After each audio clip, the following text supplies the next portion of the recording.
ఒక్కసారి కొమ్మూరి గోల్డ్ కి కాల్ చేయండి. తాకట్లో ఉన్న మీ బంగారాన్ని విడిపించి మార్కెట్ ప్రైస్ కి వాళ్ళు కొనుక్కుని మిగతా డబ్బులు మీకు ఇచ్చేస్తారు. బ్రేకింగ్ న్యూస్ చూస్తున్నాం. మనం టీవీ స్క్రీన్ పై పశ్చిమాసియాలో యుద్ధం ముదురుతున్న తరుణంలో అమెరికా అధ్యక్షుడు డొనాల్డ్ ట్రంప్ చేసిన వ్యాఖ్యలు అంతర్జాతీయ రాజకీయాల్లో పెను దుమారం రేపుతున్నాయి. తాజాగా టెన్నెసీలో జరిగిన ఒక సమావేశంలో మాట్లాడిన ట్రంప్ ఇరాన్పై దాడులు చేయాలనే ఆలోచనను తొలుత తన రక్షణ మంత్రి పీట్ హెగ్జెతే ప్రతిపాదించినట్లు వెల్లడించారు. సో మీరే కదా ముందు ప్రతిపాదన తెచ్చిందంటూ నేరుగా ఆయన్ను చూస్తూ చెప్పారు. సో ఈ కామెంట్లు చూస్తుంటేనే ఇరాన్పై సైనిక చర్యకు సంబంధించి అమెరికా అగ్రనాయకత్వంలో భిన్నాభిప్రాయాలు వ్యక్తమవుతున్నట్లు స్పష్టంగా కనిపిస్తుంది. సో సరిగ్గా హార్మూజ్ జలసంధి విషయంలో 48 గంటలు ఇరాన్కి టైం ఇచ్చింది అగ్రరాజ్యం అమెరికా. సరిగ్గా 24 గంటల సమయం గడిచిన తర్వాత వెంటనే డొనాల్డ్ ట్రంప్ సీజ్ ఫైర్ అంటూ ట్వీట్ చేశారు తన ట్రూత్ సోషల్ మీడియా అకౌంట్ నుంచి. ఎట్టి పరిస్థితుల్లో ఆయిల్ రిఫైనరీలపై, ఇరాన్లోని గ్యాస్ రిఫైనరీలపై సో మేము దాడులు చేయం, మిసైల్స్ని పంపించం, 5 రోజుల యుద్ధానికి బ్రేక్ అంటూ ట్రంప్ చేసిన వ్యాఖ్యలకి ధీటుగా ఇప్పుడు అమెరికా కమాండ్ కంట్రోల్ ఒక ట్వీట్ చేసింది. సో మీరు మనం టీవీ స్క్రీన్పై ఆ ట్వీట్ని చూస్తున్నారు. ఇరాన్పై దాడులకి మేము సిద్ధమంటూ దాడులు స్టార్ట్ చేస్తున్నాం, వాళ్ళు మా మాట విన్నరు, సో ఎట్టి పరిస్థితుల్లో మా పని మేము చేసుకుంటూ పోతాం అంటూ అమెరికా కమాండ్ కంట్రోల్ ట్వీట్ చేసింది. తాజాగా వెలుగులోకి వచ్చిన వీడియోలో ఇరాన్ ప్రయోగించిన ఒక క్షిపణి ఇంటి పరిసర ప్రాంతాల్లోకి దూసుకొచ్చింది. సో ఆ విజువల్ మీరు మనం టీవీ స్క్రీన్పై ఎక్స్క్లూజివ్ చూస్తున్నారు. ఆ సమయంలో ఇంటి తలుపులు, కిటికీలు, ఫ్రేములు ఎగిరిపోతుండగా సామాన్లు చెల్లా చెదురుగా పడి ఉన్న దృశ్యాలు అందులో ఉన్నాయి. సో కొన్ని రిపోర్ట్స్ ప్రకారం ఇరాన్ క్షిపణి దాడుల్లో ఇజ్రాయెల్ అరద్ పట్టణంలో 84 మంది గాయపడగా 10 మంది పరిస్థితి విషమంగా ఉంది. సో డిమోనాలో 33 మంది గాయపడ్డారు. సో డిమోనాలో బాంబు షెల్ కారణంగా తీవ్రంగా గాయపడిన వారిలో 10 ఏళ్ల బాలుడు, 40 ఏళ్ల మహిళ కూడా ఉన్నారు. సో ఇజ్రాయెల్ ప్రధాన అణు పరిశోధనా కేంద్రానికి డిమోనా కేవలం 20 కిలోమీటర్ల దూరంలోనే ఉండడంతో ఈ దాడులకు ప్రాముఖ్యత ఏర్పడింది. మొత్తంగా ఇరాన్ అమెరికా రాడార్ సిస్టమ్ని కూడా మొత్తం క్రాష్ చేసింది. పశ్చిమాసియాలో ముదురుతున్న యుద్ధ జ్వాలల మధ్య అమెరికా అధ్యక్షుడు డొనాల్డ్ ట్రంప్ సంచలన వ్యాఖ్యలు చేశారు. ఇరాన్పై సైనిక చర్య చేపట్టాలనే ప్రతిపాదన తనది కాదని, రక్షణ మంత్రి పీట్ హెగ్జెత్ ఇచ్చిన సలహా మేరకే తాను అడుగులు వేశానంటూ ట్రంప్ మరొకసారి మాట మార్చారు. టెన్నెసీలో జరిగిన ఒక రౌండ్ టేబుల్ కాన్ఫరెన్స్లో ట్రంప్ చేసిన కామెంట్స్ ఇప్పుడు ఇంటర్నేషనల్ వైడ్గా పెను దుమారాన్ని రేపుతున్నాయి. దాడి చేద్దామని మీరే కదా చెప్పింది అంటూ ఆయన మాట్లాడిన మాటలు అంటే ఇప్పటిదాకా అగ్రరాజ్యపు అధ్యక్షుడు, అధినేత, first person Donald Trump. So Trump ఒక మాట చెప్పాడు అంటే అథెంటిక్గా ఉంటుంది. H1B వీసాల విషయంలో అయినా, మైగ్రెంట్స్ని పంపించడం విషయంలో అయినా, ఇల్లీగల్ మైగ్రెంట్స్ని దేశం నుంచి యుద్ధ ప్రాతిపదికన పంపించడంలో అయినా, ఇంకెవరో ఈ గేట్స్, ఈ హెగ్జెత్తో, ఈ పీటర్సన్ను, ఇంకొకళ్ళు డెసిషన్ తీసుకోలే కదా. ఓన్లీ డెసిషన్ తీసుకున్నది ఎవరు? Donald Trump.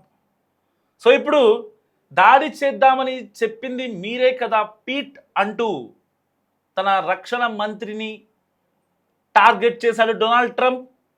తన పక్కనే కూర్చున్న రక్షణ మంత్రి పీట్ హెగ్జెత్ని ఉద్దేశించి ట్రంప్ డైరెక్ట్గా ప్రశ్నించారు. సో పశ్చిమాసియాలో నెలకొన్న సమస్యను పరిష్కరించేందుకు సైన్యాన్ని పంపే విషయంపై తాను మొదట పీట్తో సహా పలువురు అధికారులతో మాట్లాడానని, సో పీట్ ఇరాన్ వద్ద అణ్వాయుధం ఉండకూడదని, అందుకే మనం దాడి చేయాలని మొదటగా చెప్పింది మీరే అంటూ పీట్ని ఉద్దేశించి డైరెక్ట్గా పక్కన కూర్చున్న వ్యక్తితోనే అక్కడ ట్రంప్ మాట్లాడారు. సో ఒక రకంగా అక్కడ పీట్ హెగ్జెత్, ఆ రక్షణ శాఖ మంత్రి ఎవరైతే ఉన్నారో అతను ఏం మాట్లాడలేనటువంటి సిచ్యువేషన్. ఒక అగ్రరాజ్యపు అధినేతగా ట్రంపే డైరెక్ట్గా సీజ్ ఫైర్ ఒప్పందాన్ని ప్రపంచ దేశాలన్నిటికీ చెప్పిన తర్వాత, సో ఎన్నాళ్ళ నుంచో ప్రపంచ దేశాలన్నీ కూడా ఈ హార్మోజ్ జలసంధి నుంచి నౌకల్ని రిలీజ్ చేయాలి, ఇరాన్ ఇజ్రాయెల్ యుద్ధం ఆగిపోవాలి, ట్రంప్ వైట్ హౌస్లో కూర్చొని ఇలాంటి పిచ్చి పిచ్చి పనులు చేయడం మానుకోవాలి. సో ప్రపంచ దేశాల్లో ఉన్న అందరి ప్రజల దగ్గర నుంచి ఇప్పుడు డొనాల్డ్ ట్రంప్ అంటే పిచ్చోడి చేతిలో రాయా అన్నట్టుగా అందరికీ పోట్రే అయిపోయింది.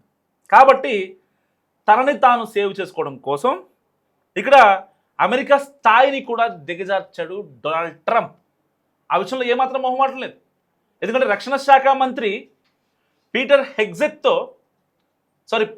అతని పేరు, పీట్ హెగ్జెత్తో కళ్ళ ముందే ఈ యొక్క ఇంటర్నేషనల్ జర్నల్స్ అడుగుతున్న ప్రశ్నకు మీరే కదా చెప్పింది పీట్ అంటే, ఆయన ఏం మాట్లాడతాడు?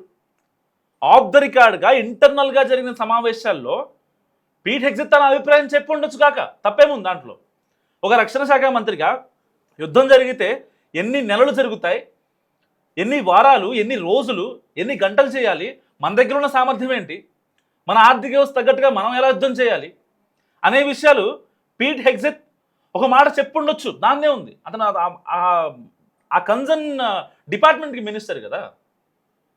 సో అలాంటి వ్యక్తిని ఇప్పుడు అందరి ముందు ప్రపంచ దేశాలపై నేను కాదు ఇరాన్పై యుద్ధం చేస్తే బాగుంటుందని చెప్పింది పీట్ హెగ్జెత్ అని చెప్పి అతన్ని పిచ్చోని చేశారు ప్రపంచ దేశాల ముందు.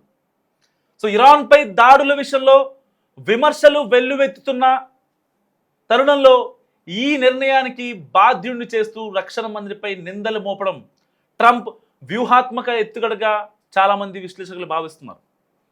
సో ఇదే సమయంలో ఉపాధ్యక్షుడు జెడీ వ్యాన్స్ గురించి కూడా ట్రంప్ ఆసక్తికర వ్యాఖ్యలు చేశారు. ఇరాన్తో యుద్ధం చేయడం పట్ల వ్యాన్స్ అంత ఆసక్తిగా లేరని ఆయన స్పష్టం చేశారు. అలాగే ఇరాన్ ఇలా గల్ఫ్ దేశాలపై విరుచుకుపడుతుందని మేము అసలు ఊహించలేదు, దీని గురించే మేము ముందే ఆలోచించలేదంటూ ట్రంప్ ఒప్పుకోవడం గమనం. ఒక్క మాట ఇందులో, ఒక్క మాట. ఎందుకంటే ఇక్కడ రక్షణ శాఖ మంత్రిని పిచ్చోన్ చేశాడు, అండ్ అమెరికా ఉపాధ్యక్షుడు జేడీ వ్యాన్స్ గురించి కూడా డొనాల్డ్ ట్రంప్ మళ్ళీ ఒకసారి పిచ్చోన్ చేశాడు. పాప ఆయన కూడా ఇరాన్పై యుద్ధం చేయడం జేడీ వ్యాన్స్కి ఇష్టం లేదంటే మరి అలాంటప్పుడు నువ్వు ఎందుకు పంపించావు? సముద్ర జలాల్లోకి జలాంతర్గాముల్ని, యుద్ధ నౌకల్ని, ఇక్కడ గల్ఫ్లో ఉన్న మీ ఎయిర్ బేసుల్ని ఎందుకు మరి సైనికుల్ని పంపించావు? యుద్ధం చేయడానికే కదా. మిసైల్స్ కూడా పంపించావు కదా ఇళ్లలోకి. ఇరాన్లోని చాలా ప్రావిన్స్లో ఇళ్లల్లో కూడా మిసైల్ పంపించారు, సివిలియన్స్ని కూడా దాడి చేసి ప్రయత్నం చేశాడు ట్రంప్. సో ఆ మిసైల్స్ ఇజ్రాయెల్ కన్ఫర్మ్ చేసేసరికి ఇజ్రాయెల్ చంపింది అనుకుని మళ్ళీ ఇరాన్ వాళ్ళు ఏం చేశారు, వాళ్ళ దగ్గర ఉన్న మిసైల్స్ని ఇరాన్ మీద వేశారు. సరే, వీళ్ళు ఇక్కడ చిన్న దెబ్బ తగిలితే ఇజ్రాయెల్లో చాలా పెద్ద దెబ్బలు తగిలాయి. పెద్ద ఎత్తున ఆయిల్ రిఫైనరీ కావచ్చు, ఇటు గ్యాస్ రిఫైనరీలు కావచ్చు, చాలా పెద్ద ఎత్తున ధ్వంసం అయ్యాయి. కొన్ని లక్షల కోట్ల రూపాయల ఆస్తి నష్టం. ఇటు ఇరాన్ యొక్క బాధ చూసి ప్రపంచ దేశాలు కొన్ని ఏవైతే ఉన్నాయో, షియా వర్గం ఏదైతే ఉంటుందో ముస్లిమ్స్లో, సో ఆ మహిళలు కావచ్చు, సో చాలామంది ఎవరైతే తమ కండోలెన్స్ని తెలిపే వాళ్ళు ఎవరైతే ఉంటారో, కొన్ని వేల కోట్ల ఆర్థిక సాయాన్ని ఇప్పుడు ఇరాన్ కూడా ప్రకటిస్తున్న నేపథ్యం. ఈవెన్ ఇండియా నుంచే ఒక 100 కోట్ల విరాళం వెళ్ళింది. దాంట్లో చాలామంది మహిళలు కూడా ఉన్నారు. ఇరాన్ లాంటి కంట్రీకి ఏం కాకూడదు, ఫర్దర్గా ఫ్యూచర్లో మనలాంటి కంట్రీస్ బతుకుతాయి ఇరాన్ వల్ల. ఇరాన్కి మనకి శత్రు దుర్భేజాలు లాంటివి ఏం లేవు కాబట్టి, సో ఇరాన్ లాంటి కంట్రీ బతికితే మన దేశంలో చాలామంది ఇండియాకి బతుకుతారు. సో మన వాళ్ళు కూడా, మన ఇండియా నుంచి కూడా చాలామంది ఆడపిల్లలు అక్కడికి ఇరాన్కి వెళ్ళి ఎంబీబీఎస్ అలాంటివి చేస్తూ ఉంటారు. సో అలాంటి వాళ్ళు కూడా వెనక్కి వచ్చేసారు. ఇవన్నీ తెలుసుకుని చాలామంది ఇండియన్ మహిళలు ఏం చేశారంటే ఒక 100 కోట్ల రూపాయల వరకు విరాళం కూడా ప్రకటించారు. సరే, ఇరాన్ కోసం ఆబ్వియస్లీ ఇరాన్ మన నౌకల్ని పంపించేస్తుంది హార్ముజ్ స్ట్రైట్ నుంచి. మన ఇండియన్ ఫ్లాగ్ కనిపిస్తే షిప్కి వెళ్ళిపోండి, మీరు ఇబ్బంది ఏం లేదు, మీరు ప్రశాంతంగా వెళ్ళిపోండి అంటూ సిగ్నల్ ఇచ్చేస్తుంది. సో ఇక్కడ నష్టం ఎవరికి వస్తుంది అంటే, ఇక్కడ ప్రస్తుతానికి అక్కడ ఆ రోజున కొన్ని షిప్లు బ్లాక్ అయ్యాయి కాబట్టి ఇప్పుడు ఉన్న యొక్క కమర్షియల్ గ్యాస్ కష్టాలు కావచ్చు, అండ్ ఎల్పిజి, ఎల్ఎన్జి ఈ కష్టాలు.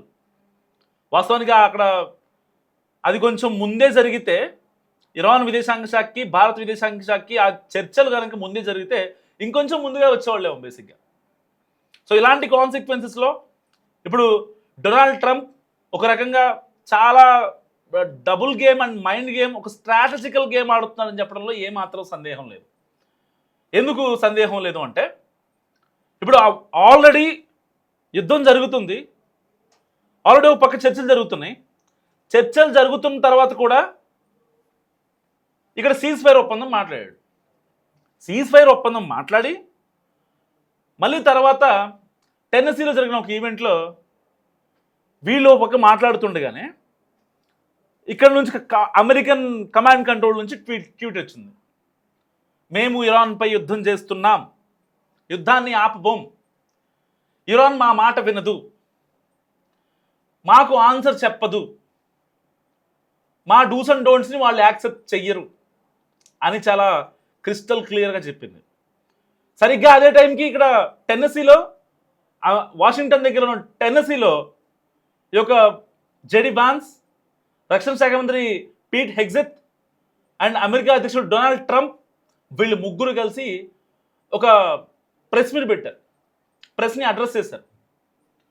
సో అక్కడ ఒక ఇంటర్నేషనల్ జర్నల్ ఒక క్వశ్చన్ అడిగారు, సార్ మీరే కదా యుద్ధాన్ని ఆపేస్తామని చెప్పింది, 5 రోజులు బ్రేక్ ఇస్తామని చెప్పారు, ఆల్రెడీ నిన్న చేసిన మీరు సీజ్ ఫైర్ ట్వీట్లో కూడా దాదాపుగా 2 రోజుల నుంచి చర్చలు జరుగుతున్నాయి అని మొత్తం మీరే చెప్పారు అని చెప్పి షార్ట్ కట్లో ఒక జర్నలిస్ట్ ఒక క్వశ్చన్ అడిగాడు అనమాట.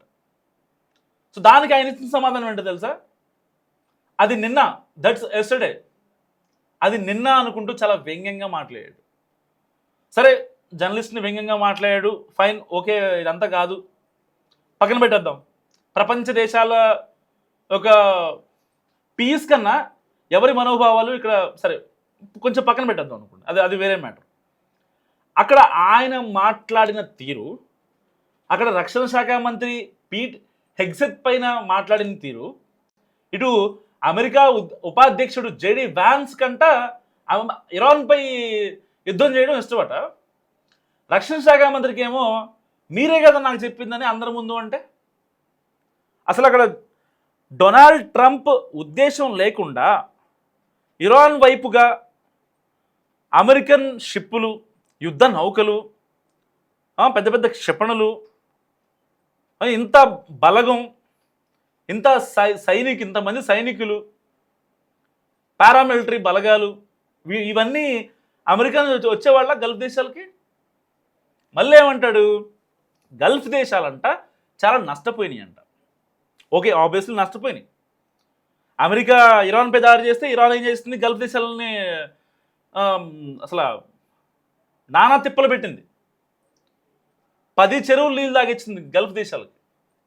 ఎందుకంటే గల్ఫ్ దేశాల ప్రజలు ఇప్పుడు అసలు అమెరికాకి మనం ఎందుకు లాయల్గా ఉండాలి, వాళ్ళు మనం చేసింది ఏం లేదు, పెట్టింది ఏం లేదు, మనం ఎందుకు లాయల్గా ఉండాలని గల్ఫ్ దేశాధినేతలతో వాళ్ళతో గొడవ. అక్కడ ప్రజలు ఆందోళన చేస్తున్నారు, ఆందోళనలు ఇవన్నిటికంటే అనుక్షణం భయపడుతున్నారు. సో ట్రంప్ తనపై చేసిన వ్యాఖ్యలపై ఇటు అమెరికా రక్షణ మంత్రి పీట్ హెగ్సెత్ ఇప్పటి వరకు ఎలాంటి అఫీషియల్గా రియాక్షన్ ఇవ్వలేదు. సో మొత్తానికి ఇరాన్ యుద్ధం విషయంలో అమెరికా అగ్రనాయకత్వంలో స్పష్టమైన ఏకాభిప్రాయం లేదని, ఒకరిపై ఒకరు నిందలు వేసుకునే స్థాయికి విభేదాలు చేరాయని ట్రంప్ చేసిన వ్యాఖ్యలే చెప్తుండగా అంతా ఆశ్చర్యం వ్యక్తం చేస్తున్నారు. ఇరాన్పై అమెరికా ఇజ్రాయెల్ యుద్ధం తారాస్థాయికి చేరుతోంది. ఇరు దేశాల దాడులు ప్రతిదాడులతో పశ్చిమాసియా దేశాల్లో నిప్పులు వర్షం కురుస్తోంది. తాజాగా ఇరాన్ దక్షిణ ప్రాంతంలో నంతాజ్ అణు కేంద్రాన్ని లక్ష్యంగా ఇజ్రాయెల్ క్షిపణి దాడులు చేసింది. అందుకు ప్రతీకారంగా ఇరాన్ ఇజ్రాయెల్లోని డిమోనా, అరద్ నగరాలపై క్షిపణులతో విరుచుకుపడింది. ఇరాన్ జరిపిన క్షిపణి దాడిలో అనేక భవనాలు శిథిలమయ్యాయి. క్షిపణుల దాడి సమయంలో ఇంట్లో ఉన్న ప్రజలు బిక్కుబిక్కుమంటూ గడుపుతున్నారు.